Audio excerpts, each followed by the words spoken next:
여러분 드디어 올 것이 왔습니다. 이 첫 문장부터 네. 굉장히네. 네. 제가 전에 어디 이런 광고가 또 온 적이 있었어요. 네. 의뢰가 온 적이 있었어요. 네. 성인용품.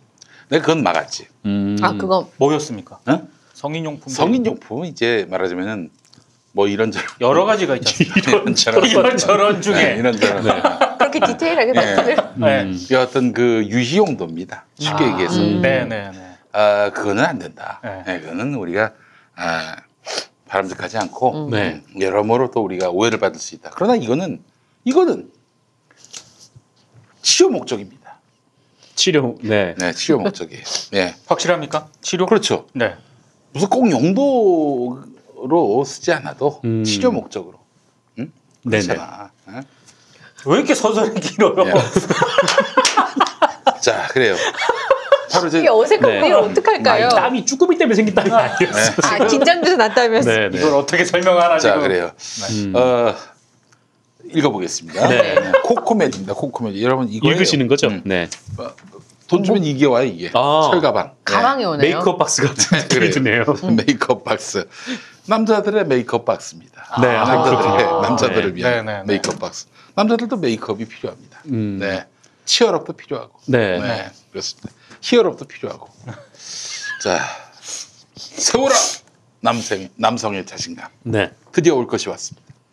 부부 생활이 어려운 남성들을 위해서 코코메디를 여러분께 소개합니다. 잠깐만. 부부 생활이 어렵다. 지금 저기 광고 설명도 시작 안 했는데 네. 벌써 코코메디 구매하겠다고 벌써 홀리시는 분들은 네네. 뭡니까? 지금 정말 무서운 게 뭔지 아십니까? 뭡니까? 이 채팅창에 코코메디 관계자가 들어와 있습니다. 네, 그래요. 알겠습니다. 네, 메이크업으로 그게 됩니까? 라고 하시는데 네. 예, 메이크업의 그 의미를 광의의 해석으로 하게 되면은 뭐 그 메이크업도 가능합니다. 문학적 표현 쓴 거 아닙니까? 뭐. PD가? 이거는 그냥 직역을 하는 게 좋을 것 같은데요. 여러 가지로. 네. 자, 부부 생활이 어려운 남성들이 많이 있습니다. 예. 부인과 대화가 잘 안 되거나 네. 그런 분들이 있잖아요. 대화에 도움을 드리는 건가 보다. 전화기 들어있나요? 네, 전화기. 여보세요.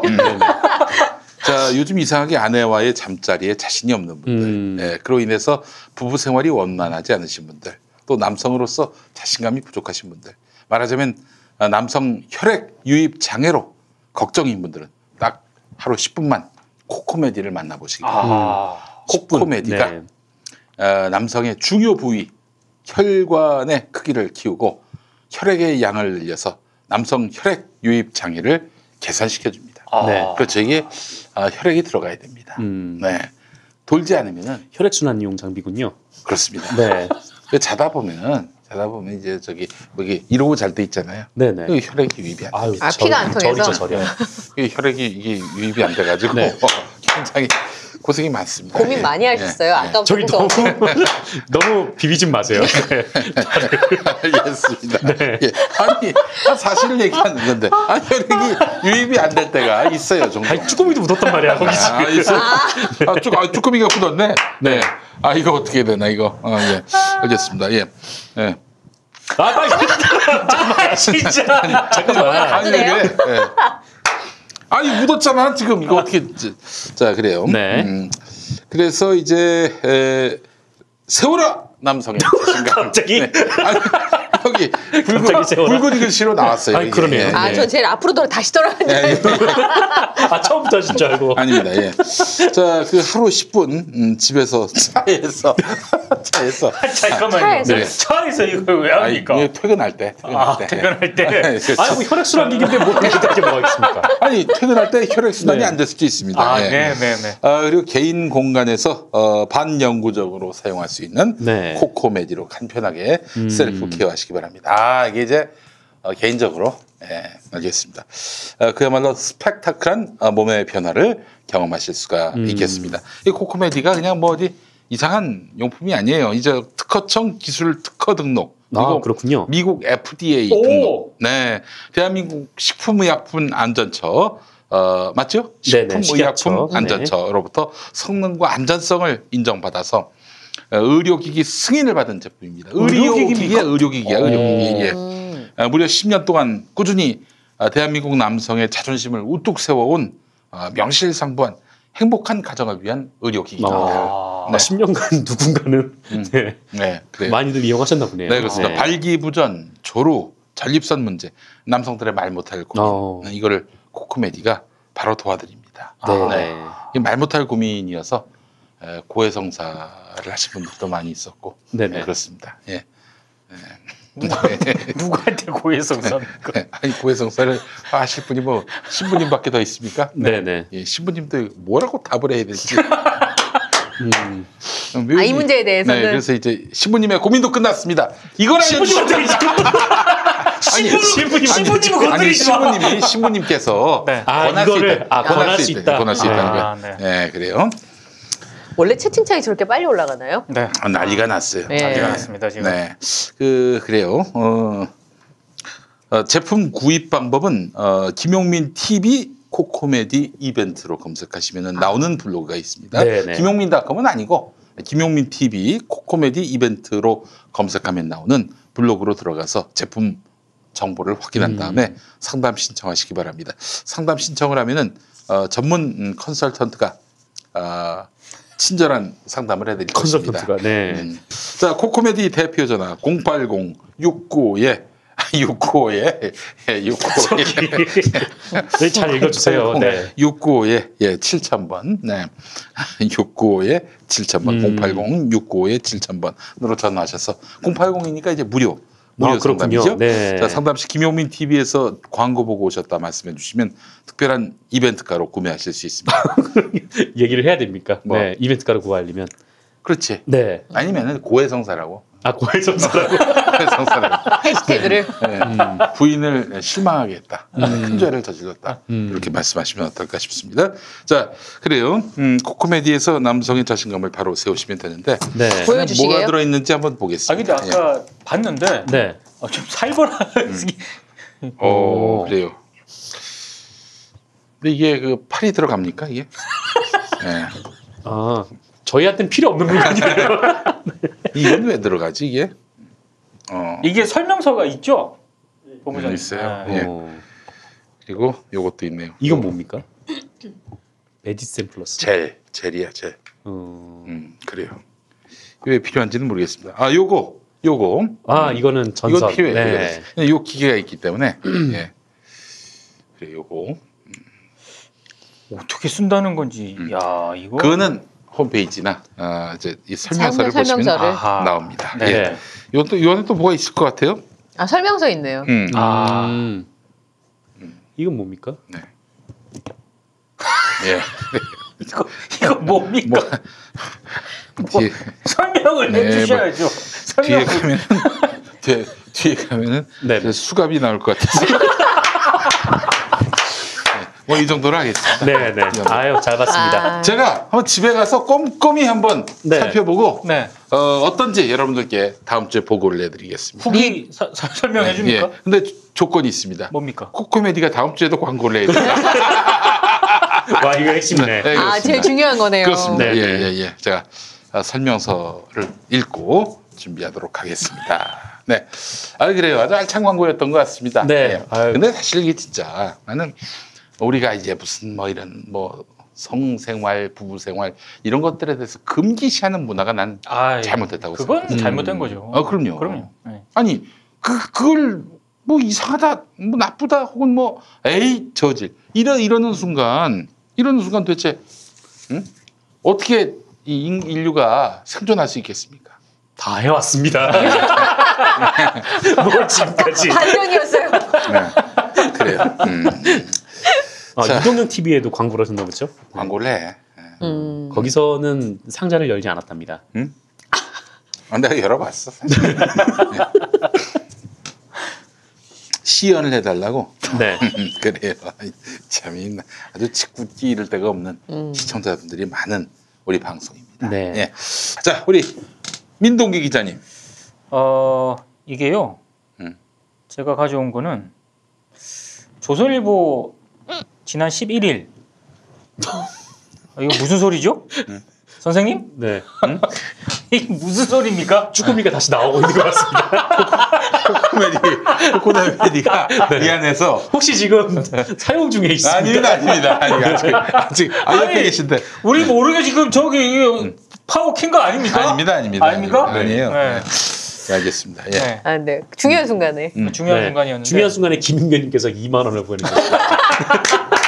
감사합니다. 네. 야, 지난주 내가 좀 지랄을 했더니 네. 공인터 하나 붙는군요. 네, 네. 지난주에 계속 1,000원이었잖아요. 제가 방송 아유. 끝나고 가면서 저희 남편한테 계속 1,000원이 들어온다고. 신기하다고. 예. 제가, 영이 하나 더 붙었네요. 이번 주. 네. 감사합니다. 예. 지난주 경찰청 앞에서요. 음. 그 안진걸 민생경제연구소장이 네, 예. 그 정의기억연대 등에 대한 가짜뉴스, 악의적 오보, 음해 기사와 관련해서 조선일보를 형사고발하는 기자회견을 열었습니다. 그래요. 여기서 정확하게 아셔야 되는 게 경찰청 앞에서 기자회견을 열었습니다. 네. 경찰청은 서대문구에 있습니다. 네. 네. 근데 그 서울지방경찰청은 종로구에 있죠. 종로구에 네. 있습니다. 아, 근데 통상 시경 캡이라고 하는 그렇죠. 그 직책을 가지고 있는 기자는 음. 서울지방경찰청 네. 종로에 있습니다. 네. 근데 이날 안진걸 소장과 그 기자회견 장소에서 조선일보 기자와 안진걸 소장이 시비 언쟁이 좀 벌어졌거든요. 네. 근데 그 조선일보 기자는 조선일보 시경 캡이거든요. 그럼 종로에 있어야 되는. 종로에 있어야 되는 선수가 서대문까지 직접 온 거예요. 행차를 왔어요? 했다는 얘기죠. 음. 그리고 저는 이 부분은 좀 생소했는데 이상호 선배가 좀 알아보니까 조선일보 또 시경 캡은 내근을 한다고 하더라고요. 그러니까 거기에 따르면은 광화문에 있다가 네. 서대문까지 직접 왔다는 얘기죠. 기자회견을 취재하기 위해서. 본인이 직접. 근데 통상 이런 거는 시경 캡 정도 되면은 정상근 선수도 잘 알겠지만 야야야 꼭 가봐라 이렇게 하거든요. 그렇죠. 그러면 이제 뭐 카톡으로 지시하기도 합니다. 그렇죠. 네. 네. 근데 시경캡은 계속 이제 각 그 서에서 들어오는 정보를 취합해가지고 계속 이제 뭐 소통도 하고 막 기사도 해야 되기 그렇죠. 때문에. 그렇죠. 근데 이게 본인이 갔어요. 뭐 간 것까지 저는 높이 평가합니다. 시경 캡이 직접 취재할 수도 있어요. 조선일보를 고발하는 그런 기자회견에 가서 뭐 어쨌든 취재를 하겠다는 거 아닙니까? 근데 이 영상을 아마 보신 분들이 많을 거예요. 근데 혹시 보셨습니까? 전 못 봤습니다. 근데 왠지 뭔가가 상상이 돼서. 안 보길 권합니다. 왜요? 보면 약간 혈압이 올라가기 때문에. 그래요?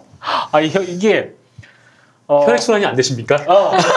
코코메디가 필요합니다. 이거를 이 영상을 보면은 머리에 쓰세요. 머리에. 예. 아니 어떻게 할지 모르겠다는데 계속 얘기하시는데 아까부터. 이를테면 이런 거예요. 예. 민생경제연구소와 이게 뭔 상관입니까? 조선일보 기자가 이게 건들건들거리면서 물어요. 안진걸 소장이 어디서 오셨습니까? 조선일보에서 왔습니다. 아니 우리는 재벌 개혁을 감시하고 민생 경제를 살리기 위해 활동합니다. 조선일보가 재벌을 많이 비호하고 막 이렇게 얘기를 하니까 저 다른 얘기하지 마시고요. 그러니까 안진걸 소장도 거기 앉히고 그러니까 그런 연장선상에서 조선일보가 가짜 뉴스까지 입사길래 열심히 얘기를 하는데 거기서 또 이 조선일보 기자가 아이고 엄청난 발견하셨네요. 그러니까 이게 쪼갭니다. 그러니까 이제 약간 비아냥 시비를 거는 거죠. 시비를 거는 거. 그러니까 그 영상을 보시면은요. 이게 참 보라고 권유를 할 수도 없고 보지 말라고 안 보면 이게 제가 전달하는 게 잘 전달되지도 않고 정말 그 시비를 거는 듯한 그런 표정이었어요. 예. 그게 그대로 나옵니다. 본인 얼굴까지 다. 그러니까 이제 안진걸 소장도 정말 태도가 불량하다. 뭐 이런 식으로 해가지고 계속 그 시갱이가 시비가 붙은 거예요. 근데 저도 기자지 않습니까? 그 현장에서 조선일보 기자가 보인 행태는 취재하는 행위가 절대 아닙니다. 그러한 말투와 태도는 저는 그렇게 생각합니다. 그러니까 기자가 하는 모든 행동이 다 취재가 아니지 않습니까? 뭐 기자회견장에 기자가 있든 아니면 공적인 어떤 취재 활동 분야에서 그 현장에 기자가 있어도 단지 본인이 기자라는 이유 때문에 모든 행동이 저는 취재 활동이라고 정당화될 수 없다고 보거든요. 그렇죠. 당시 이 조선일보 기자는 취재를 한 게 아니라 정말 딱 동영상만 봐도 시비를 걸러왔다는 게 정확하게 제가 봤을 때는 시비 걸러온 것이다. 근데 궁금하잖아요. 네. 왜 시경 캡이 조선일보 시경 캐비 간부직책을 맡고 있는 이 사람이 직접 여길 왔을까? 이거는 이상호 선배가 발견을 한 건데 이슈화가 안 되더라고요. 이게 정말 중요한 거거든요. 네, 뭔데요? 안진걸 소장하고 네. 약간 악연이 있습니다. 그래요? 이게 조선일보 2008년 8월 13일 인터넷 이제 지면에도 실렸어요. 거기 보면은 그 이 조선일보 기자 이름이 장상진 기자입니다. 네. 장상진 기자가 쓴 기사가 있는데 뭐냐면 2008년 8월이면은 광우병 촛불 시위 때문에 서울시와 서울 광화문 이런 데서 다 뒤집어지던 시기였거든요. 이때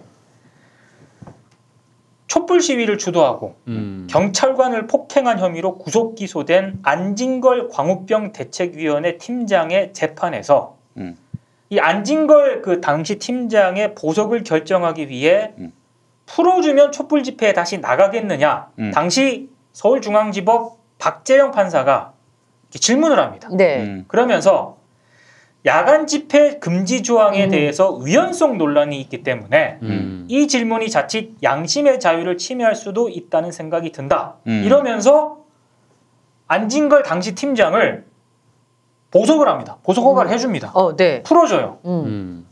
근데 이 풀어준 판사, 박재영 판사를 정면 비판하는, 그래서 박재영 판사를 신상털기에 가까운 기사를 쓰는 사람이 바로 조선일보 장상진 기자입니다. 그러니까 안진걸 소장은 그때 자기 본인과 지난주에 시비를 붙었던 사람이 장상진, 그때 그 기사를 쓴 장상진 기자라는 걸 모를 가능성이 많은데요. 그때 안진걸 소장 왜 풀어주냐? 이 판사 이거 문제 있다. 라는 기사를 쓴 기자가 바로 장상진 기자. 기자회견 때 시비 붙었던 그 기자입니다. 근데 이 기사가요, 굉장히 좀 심상치 않았던 것 중에 하나가 파장이 있었어요. 그때 박재영 이 판사가요, 야간 집회 금지 조항에 대해서 위헌성 논란이 있기 때문에 이 기사를 조선일보가 쓴 게 8월 13일이거든요. 네. 그러니까 한마디로 판사에 대해서 시비를 건 겁니다. 안진걸 왜 풀어줬냐 이러면서. 그러면서 박재영 판사가 2달쯤 뒤에 본인이 이 해당 조항이 위헌 소지가 있다고 판단을 해서 헌법재판소에 위헌 심판을 제청을 합니다. 스스로. 판사가. 판사가. 굉장히 진일보한 판사였어요. 그렇죠. 네. 그러니까 조선일보가 보기에는 이 판사는 상당히 문제가 있는 판사라고 생각을 했는데 이 판사가 위헌 심판을 제청을 하니까 그 뒤에 판사들이, 서울중앙지법 판사들이 집회 금지와 관련된, 야간 집회 금지와 관련된 판결이 계속 올라올 거잖아요. 네, 그렇죠. 이게 위헌으로 판결이 날 가능성이 있기 때문에 무조건 피고인을 구속해서는 안 된다라는 입장을 밝혀요. 판사들이. 그러네요. 그러니까 이 박재영 판사가 굉장히 유의미한 그때 이 결정을 한 거죠. 행동을 한 거네요. 네. 네. 근데 다들 기억하시겠지만 당시 2008년 촛불 재판에 개입했다는 의혹을 받았던 사람이 신영철 법원장입니다. 나중에 대법관 가거든요. 그렇죠. 네. 이 신영철 법원장이 계속 이렇게 판사들이 결정을 안 하고 풀어주고 이러니까 풀어주지 말라고 전화하고 그 다음에 박재영 판사 이런 사람들 이 재판에서 배제하고 이렇게 해가지고 결국에는 이 나중에 이게 문제가 되거든요.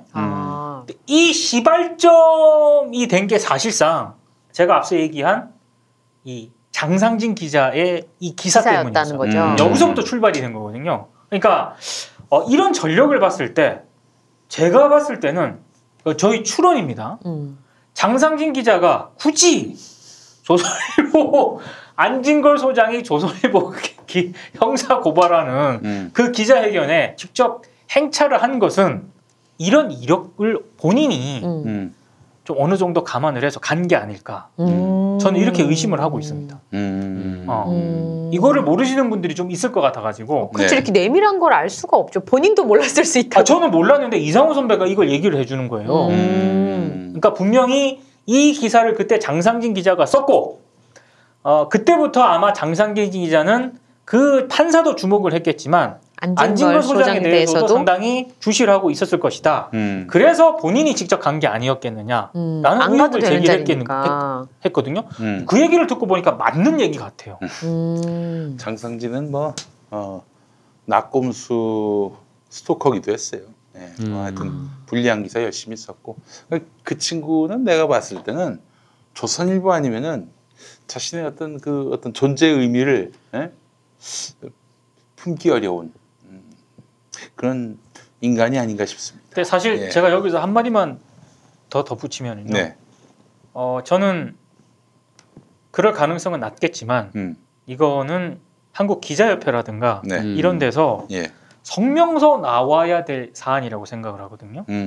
그러니까 앞서도 얘기를 했지만 제가 기자라는 이유만으로 모든 곳에 있어서 제가 취재 활동을 하는 건 아니거든요. 그렇죠.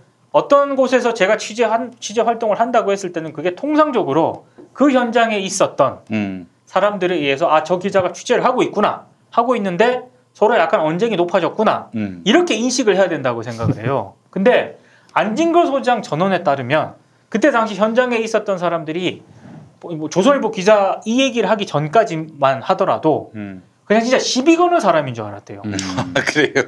그러니까 이거는 제가 봤을 때는 그때 현장에 있었던 사람들 가운데 상당수가 기자회견에 온 사람들 상당수가 기자로 안 봤다는 얘기죠.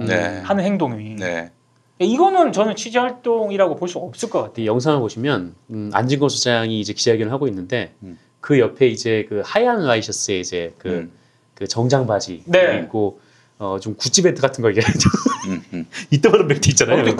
그거를 이제 딱 차고 와가지고 돌아다니는 썰에 따르면 그 벨트가 명품이라는데 확실합니까? 그건 모르겠어요. 그 영상으로만 봐서는 모르겠고 딱 와가지고 이 대화를 어떻게 머리는 이제 개기름 같은 거 발라가지고 막 이제 싹 넘긴 다음에 안진걸 조선일보는 이 회사 문화인가 봐요. 계기를. 그래서 안진걸 소장한테 딱 와가지고 이 질문 어떻게 하냐면 여기 앞에서 이거 어디에 왜곡 보도가 있는 겁니까? 이게 아니고요. 난간에 팔을 하나 딱 걸치고 어디 이거 왜곡 보도가 있는 겁니까? 이거예요 이거. 시비털로 온 거죠 그냥.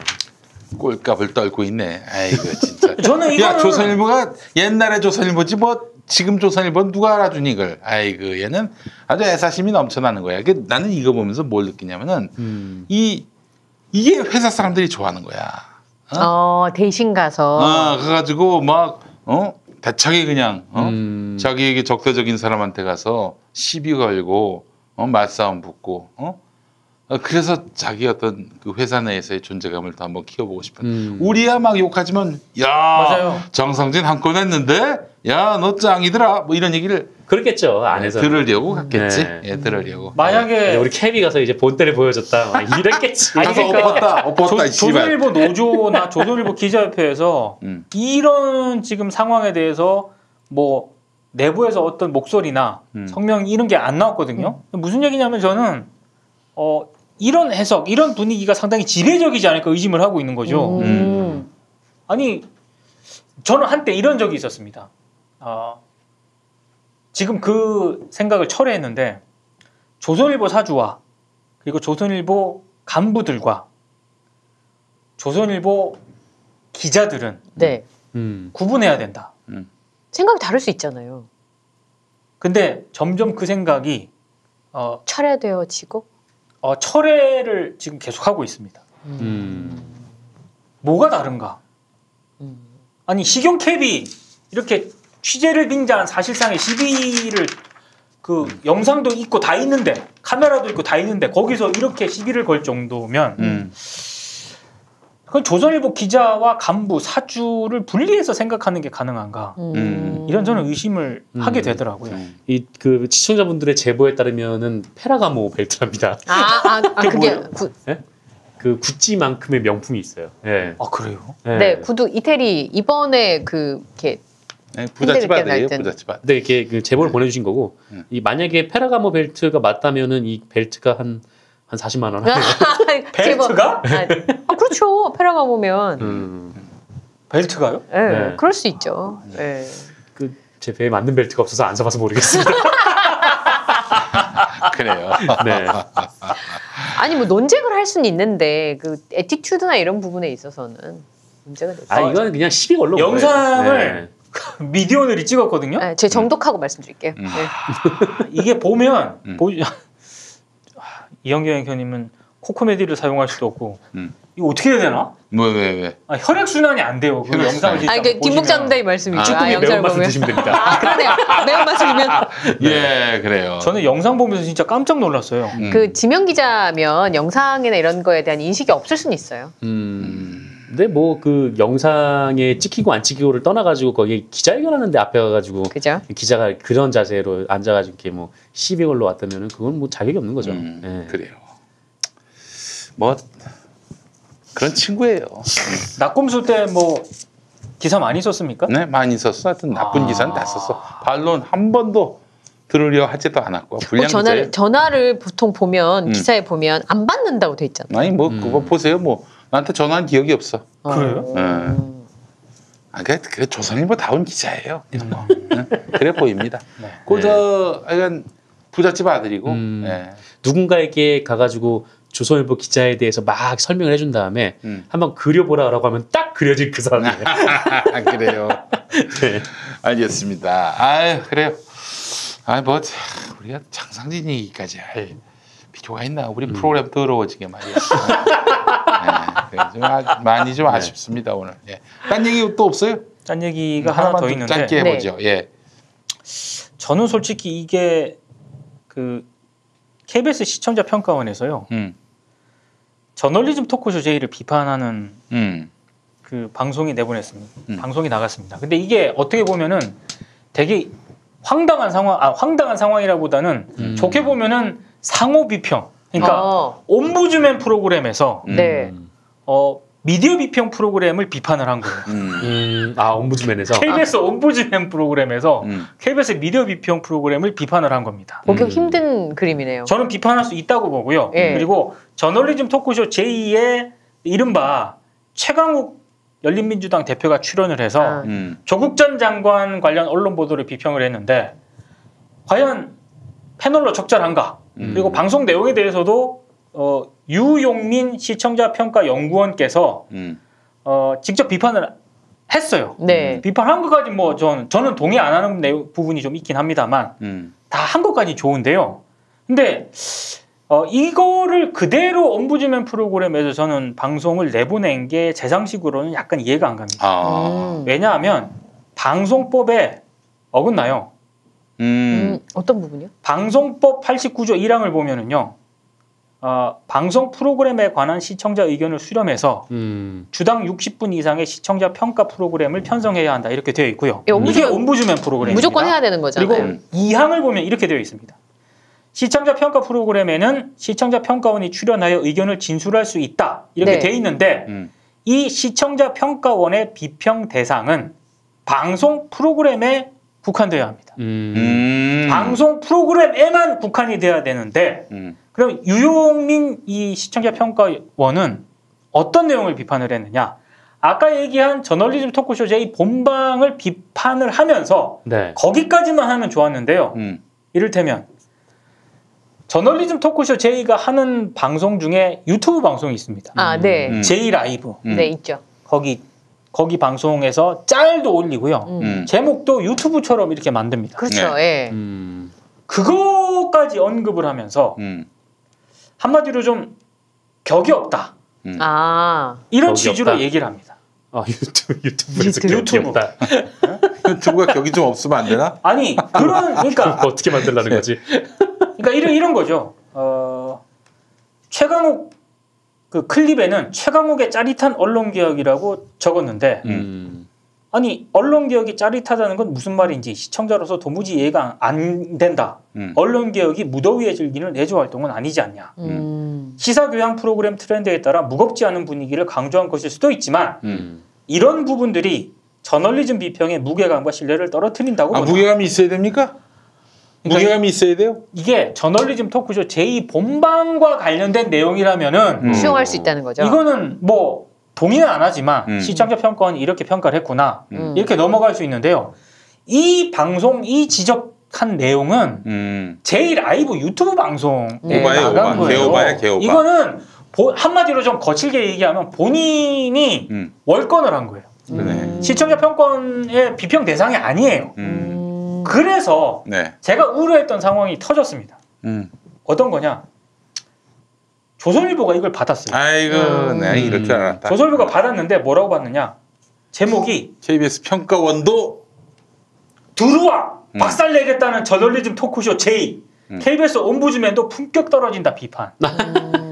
저널리즘 토크쇼 J 본방에서 이런 내용을 방송을 안 했어요. 근데 짤 가지고 이렇게 그 본방송에서 옴부즈맨 프로그램에서 시청자 평가원이 얘기를 해버리면 이렇게 조선일보가 제목을 뽑지 않습니까? 그러면 사람들이 어떻게 생각을 하겠어요? 야, 저널리즘 토크쇼 J는 방송에서 야 들어와 이렇게 방송을 한다고 생각을 할 거 아닙니까? 그렇지. 근데 이거는 J 라이브 유튜브 짤이에요, 짤.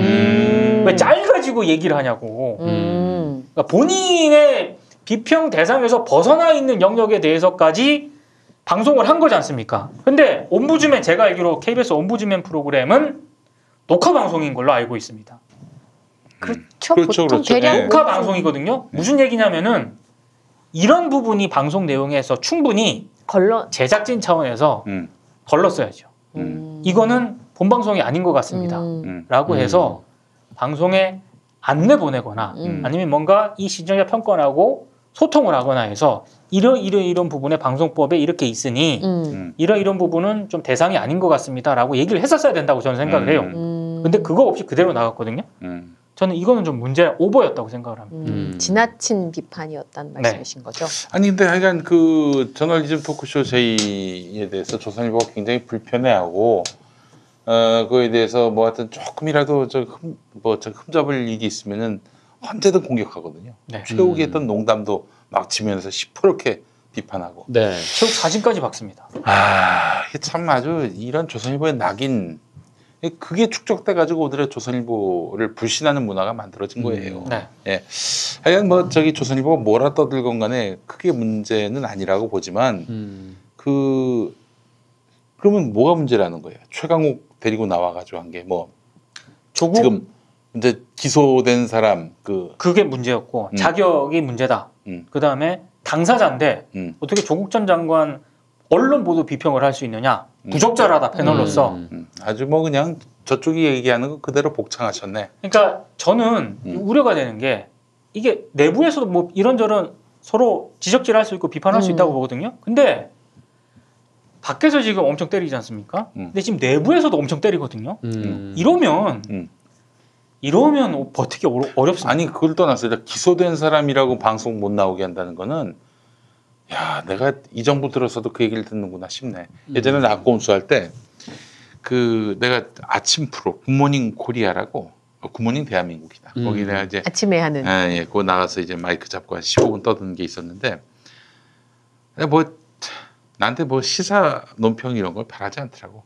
브리핑. 그래도 좀 내가 아나운서가 되니까 이제 뭐 아침에 연사를 부르기 쉽지 않으니까 또 내가 부르면 나올 만한 용이한 사람이니까 나갔는데 주로 뭘 시켰냐면은 무슨 뭐 불법 룸살롱 기습 취재 이런 거. 진짜? 그런 것도 하셨어요? 아니, 내가 뭐 취재한 건 아니고 그 프로덕션이 취재를 해가지고 한 꼭지 나는 가서 리포팅만 마치 내가 취재한 것처럼 이 마이크 잡고 얘기하는 설명해주고 거예요. 이렇게. 애초에는 조간신문 브리핑 같은 거 매일 이렇게 나오는 걸 갖다가 갑자기 3일로 줄더니 하루로 줄더니 하루마저도 아웃이 됐어요. 아웃된 이유가 뭐냐? 낙검수하면서 나경원한테 고발당했다고. 나경원으로부터 고소당한 것도 아니고 나경원 측으로부터 고발을 당한 거. 이것 때문에 방송 출연이 중단됐어요. 결국 다 무혐의로 끝났지. 무혐의로 끝났으면 다시 나오게 하든가. 그런 것도 없어. 이게 기소가 됐다고? 아니 기소는 누구나 할 수 있습니다. 내가 그래서 이현정 씨 고발할 수 있고 고소할 수 있어요. 그렇죠. 그러면 방송 못 나옵니까? 말이 안 되잖아. 그리고 또 재판 결과가 나올 때까지 확정될 때까지는 무죄 추정 원칙에 따라서 해야지. 예를 들어서 유죄가 나와서 확정됐어. 근데 이건 뭐 사회적으로 용납하기 어려운 뭐 무슨 징역형 이러면은 방송 못 나오게 할 수 있다고 봐요. 그런데 이게 무슨 고발을 당했다고 기소됐다고 그런 이유로 근데 이거는 진짜 말도 안 되는 거지. 말도 안 되는 게요. 그 여상규 전 의원 있잖아요. 네. 전 법사위원장. 네. 20대 국회 법사위와 관련된 리포트를 하는데 거기에 인터뷰가 잠깐 나왔어요. 네. 근데 이 기소 앞으로 재판 받아야 되거든요. 그러니까 같은 기준을 적용을 하면은 아, 그러네요. 아니 인터뷰할 사람이 따로 있지 그거 안 되는 거거든요. 근데 그런 리포트에 대해서 KBS 내부에서 어떻게 이런 사람을 인터뷰할 수 있느냐라고 문제 제기가 없습니다. 왜 유독 최강욱 대표와 조국 전 장관 이슈에 이렇게 득달같이 민감하게 반응을 하는지 저는 이건 조금 오바라고 생각을 합니다. 아니 진짜 뭐 저기 그 나 같은 경우는 뭐 또 한풀이해서 죄송합니다만은 그 저기 거리의 만찬 아웃됐잖아. 그 내가 무슨 성인지 감수성이 부족해서 아웃을 해야 될 놈이라고 얘기를 했어요. 홍준표는 왜 나오지? 그러네. 홍준표는 왜 나와? 뭐 돼지 발정 얘기까지는 안 합니다. 아내한테 뭐 무슨 뭐 저기 촌년이라고 하지 않나? 뭐 빨래는 여자들이 해야 된다. 아니 이런 사람이 왜 나와 거기? 뭐 아무 소리도 안 해. 물론 홍준표가 뭐 그렇게 뭐 저 인간 나쁘다고 얘기한들 한 뒤로 듣고 한 뒤로 흘려버리는 사람이니까 그럴 수 있겠지만은 만만한 사람만 이제 내쫓으려고 해요. 사실은 만만하니까. 우리 언론들이 또 이재용은 그렇게 또 칭찬해주죠. 대법원에서 유죄 취지로 파기환송을 했는데. 내가 무슨 저기 무슨 분식 회계를 했습니까? 주가 조작을 했습니까? 증거 인멸을 했습니까? 왜 이재용은 이렇게 빨아줘들? 적당히 빨아줘야지. 야 헐겠다 헐겠어. 예. 그런 얘기를 하고 싶었습니다. 예. 어디 가서 이런 얘기하니?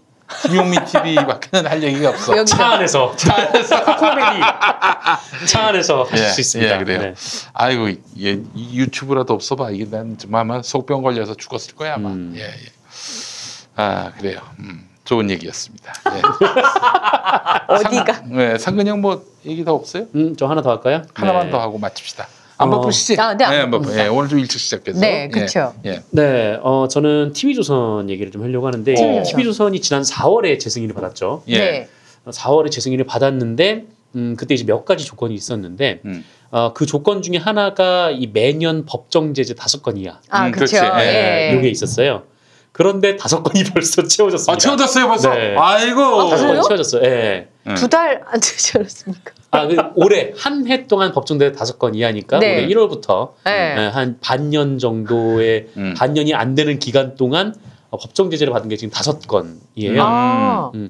그러니까 여기서 5건 이하 유지니까 5건까지는 괜찮은데 한 건만 더 넘어가면 여기서 이제 한 건만 더 나오면 이제 그 방통위가 관련해서 이제 뭐 주의를 요구를 할 수가 있고 시정 명령을 내릴 수가 있고 만약에 그 기한 내에 그 위반 사항을 개선하지 않으면 이 재승인 취소도 할 수 있다.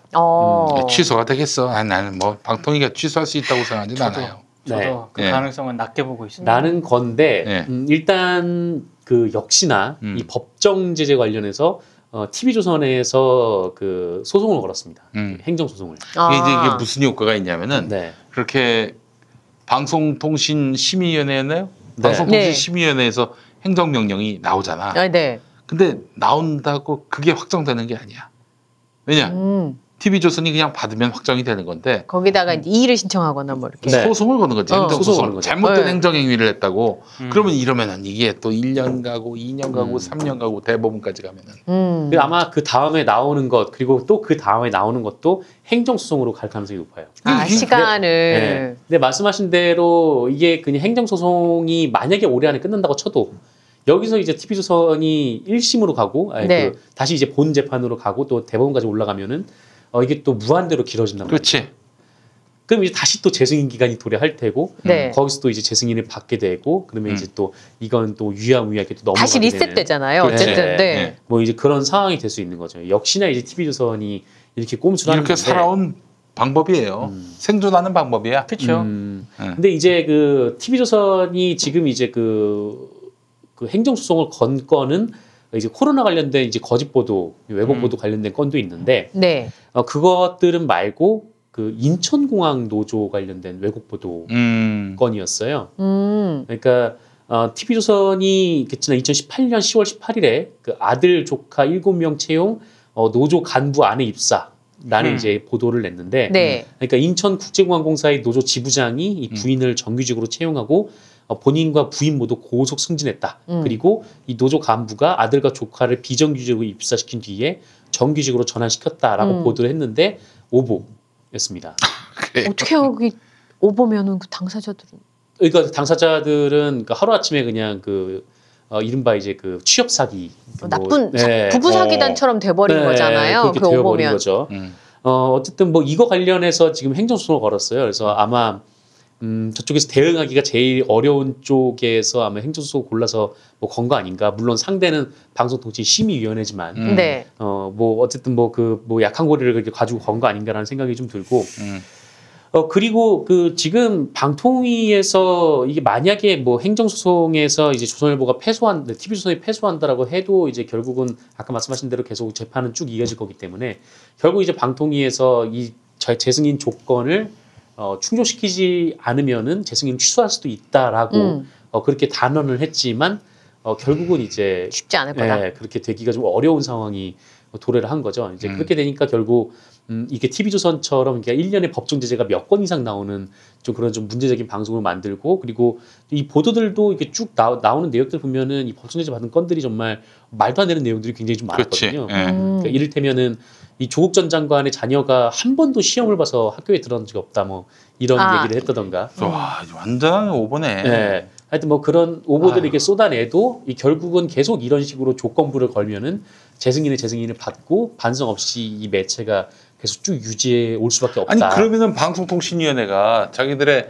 행정 능력 또 방송통신심의위원회가 자기들의 행정 능력을 깡그리 그야말로 묵사발로 만드는 이런 행위에 대해서 뭐 헌법 소원을 내든지 뭐 어떤 행정 조치를 취해야 되는 거 아닙니까? 그렇죠. 그러니까 지금 방송통신위원회라는 기구 자체가 좀 탄생하는데 좀 일종의 좀 야로 같은 게 좀 있긴 맞아요. 했지만, 근데 어쨌거나 뭐 그럼에도 불구하고 이것이 그냥 한국 방송계에 뭔가 좀 이런 표현은 그렇지만 하여튼 제대로 된 방송을 만들고자 만들어 놓은 기구라면 그 역할을 해야 되는데 지금 아무 역할도 못 하고 저렇게 이제 방치가 되고 있는 좀 그런 상황이라는 거죠. 그리고 이제 방통위가 만들어져 가지고 뭐 한 일이라고는 종편을 만든 것밖에 없는 또 그런 상황이 지금 도래를 하고 있는 뭐 그런 상황인 거죠. 그게 이제 사실은 이렇게 한번 방송을 하나 날리면은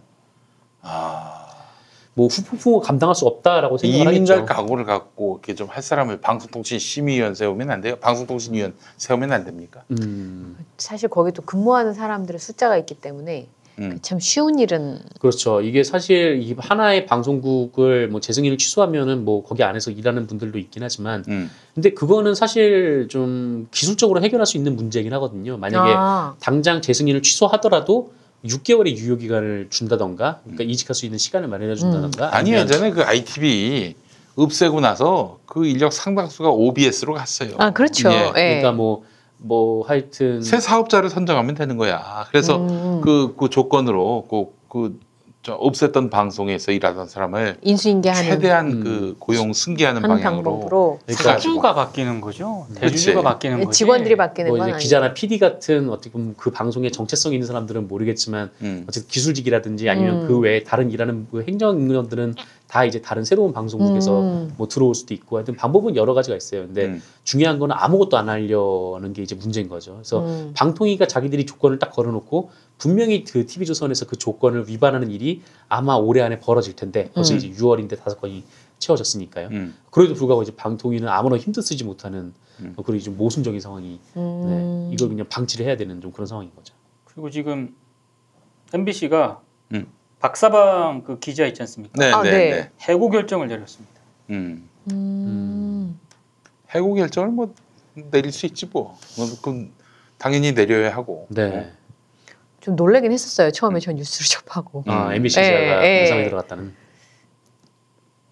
정말 취재를 위해서 그랬을까? 뭐 이제 우리들끼리는 그런 얘기들을 취재를 하고. 위해서. 본인이 네. 그걸 끝까지 증명을 못했어요. MBC 측에. 그러니까 뭐 보고를 했다든가 이런. 그쵸, 그게 사실은. 근거가 있으면은 보고한 카톡 하나면은 그냥 끝나는 거예요. 끝나는데 그게 제시를 못하니까.